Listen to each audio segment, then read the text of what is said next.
और राज्य की ईडी कोर्ट ने साहिबगंज के कुख्यात खनन माफिया बच्चू यादव को 6 दिन की ईडी रिमांड पर भेज दिया है, जो शनिवार सुबह से शुरू होगा। मुख्यमंत्री हेमंत सोरेन के विधायक प्रतिनिधि पंकज यादव के करीबी बच्चू यादव को ईडी ने गुरुवार को पूछताछ के दौरान गिरफ्तार कर लिया था। गुरुवार और शुक्रवार को इससे कई घंटे तक पूछताछ हुई और उसके बाद उसे ईडी कोर्ट में पेश किया गया। बच्चू यादव पर अवैध क्रशर के जरिए करोड़ों रुपए की कमाई का आरोप है। यही नहीं, उस पर जमीन कब्जा, रंगदारी और मर्डर के भी कई केस चल रहे हैं। सरकारी बाबुओं को धमकाने और टेंडर में घपले का भी आरोप है उस पर। अब ईडी को बच्चू यादव के करीबी दाऊ यादव की तलाश है। ईडी द्वारा उसे 10 दिन का ईडी कस्टडी मांगा गया।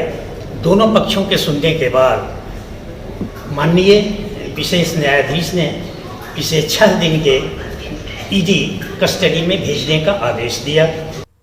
पंकज मिश्रा के करीबी बच्चू यादव को आज ईडी के स्पेशल कोर्ट में पेश किया गया, जहां उन्हें 6 दिनों के लिए रिमांड पर लिया गया है। बता दें कि ईडी ने 10 दिनों के लिए रिमांड अवधि की मांग की थी, पर उन्हें 6 दिन की ही मंजूरी मिली है। और बता दें, बच्चू यादव जो है वो साहिबगंज के रहने वाले हैं और उन पर दर्जनों जो है वो केस दर्ज है, जिसमें अवैध खनन से लेकर अवैध क्रशर चलाने का जो है उनके ऊपर चार्जेस लगा है। इसी को लेकर छापेमारी की गई है और जो कार्रवाई है वो जारी है। बता दें कि आज बच्चू यादव को न्यायिक हिरासत में ही रहना पड़ेगा और जो रिमांड की अवधि है वो कल से शुरू होनी है। कैमरामैन संजीव के साथ रूपाली त्रिपाठी, न्यूज़ 18 रांची। और झारखंड के मुख्यमंत्री हेमंत सोरेन के मीडिया सलाहकार अभिषेक श्रीवास्तव पिंटू से लगातार तीसरे दिन ईडी ने कड़ी पूछताछ की। उनसे करीब 9 घंटे तक पूछताछ हुई और थोड़ी देर पहले ही वो ईडी दफ्तर से बाहर निकले। माना जा रहा है कि उनसे साहिबगंज में अवैध खनन और लीज से जुड़े तीखे सवालात किए गए हैं। ईडी के समन पर अभिषेक श्रीवास्तव पहली बार बुधवार को हाजिर हुए थे और उस दिन उनसे सुबह से शाम तक करीब 9 घंटे तक पूछताछ चली थी। ईडी के बुलावे पर वो दूसरे दिन भी पेश हुए।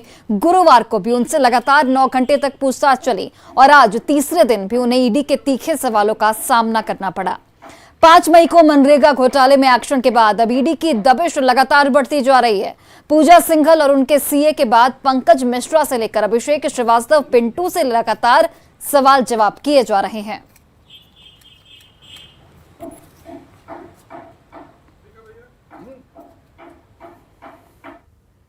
और रांची में आज का दिन आंदोलनों के नाम रहा। बीजेपी ने मोरहाबादी मैदान से कचहरी चौक, अल्बर्टेक्का चौक, डोरंडा और हिनू होते हुए बिरसा चौक तक तिरंगा यात्रा निकाली, तो कांग्रेस कार्यकर्ताओं ने महंगाई को लेकर राजभवन मार्च किया।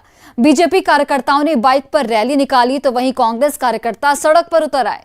दोनों दलों के आंदोलन के चलते आधी रांची कराती रही। सड़क पर घंटों ट्रैफिक जाम लगा रहा और उस जाम में फंसे राहगीर परेशान होते रहे।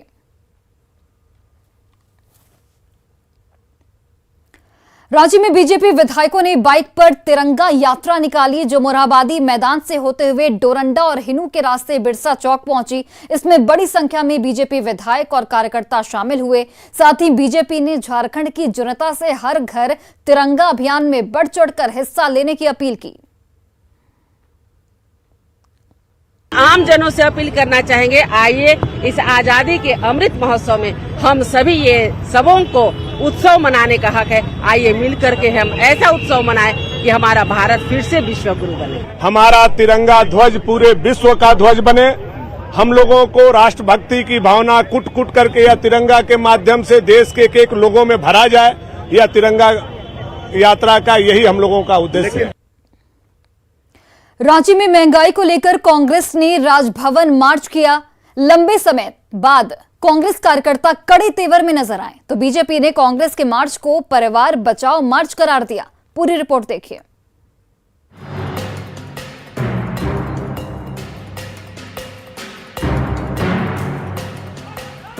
महंगाई के खिलाफ जोरदार नारेबाजी करते कांग्रेस कार्यकर्ता जैसे ही झारखंड राजभवन की ओर बढ़े, रांची पुलिस की बैरिकेडिंग ने रास्ता रोक दिया। फिर भी आग बबूला कांग्रेसियों के कदम रुके नहीं।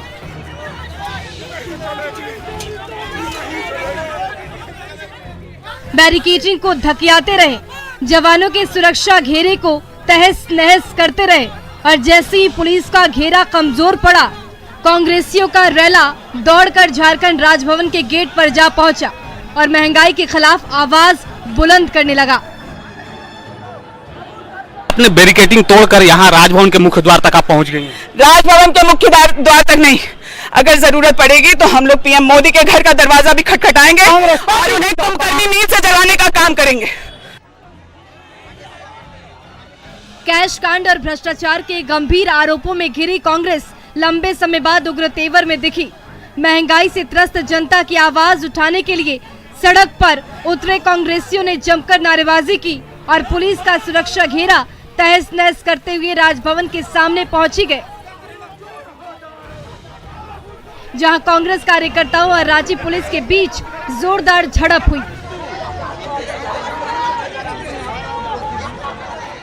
पर कांग्रेसी राजभवन के गेट पर डेरा डाले रहे, जबकि बीजेपी ने कांग्रेस के आंदोलन को ढकोसला करार दिया। कांग्रेस पार्टी ढकोसला कर रही है, हरियाली आंसू बहा रही है। कांग्रेस पार्टी कुछ बचा नहीं है, जिसके राष्ट्रीय अध्यक्ष सोनिया गांधी और राहुल गांधी खुद भ्रष्टाचार में फंसे हुए हैं, खुद जेल जाने वाले हैं। तो कांग्रेस पार्टी आज देख रही है, अपने आप को असहाय महसूस कर रही है, इसलिए हरियाली आंसू ये आज मनाने का काम कर रही है। महंगाई के मुद्दे पर जनता के दिलों पर पहुंचने की कोशिश कर रही कांग्रेस ने उग्र तेवर दिखाए और राज्य पुलिस का डंडा भी उन्हें रोक नहीं सका। इसके चलते ही झारखंड राजभवन के सामने कई घंटे तक अफरा तफरी वाली स्थिति बनी रही। अविनाश कुमार, न्यूज़ 18, रांची।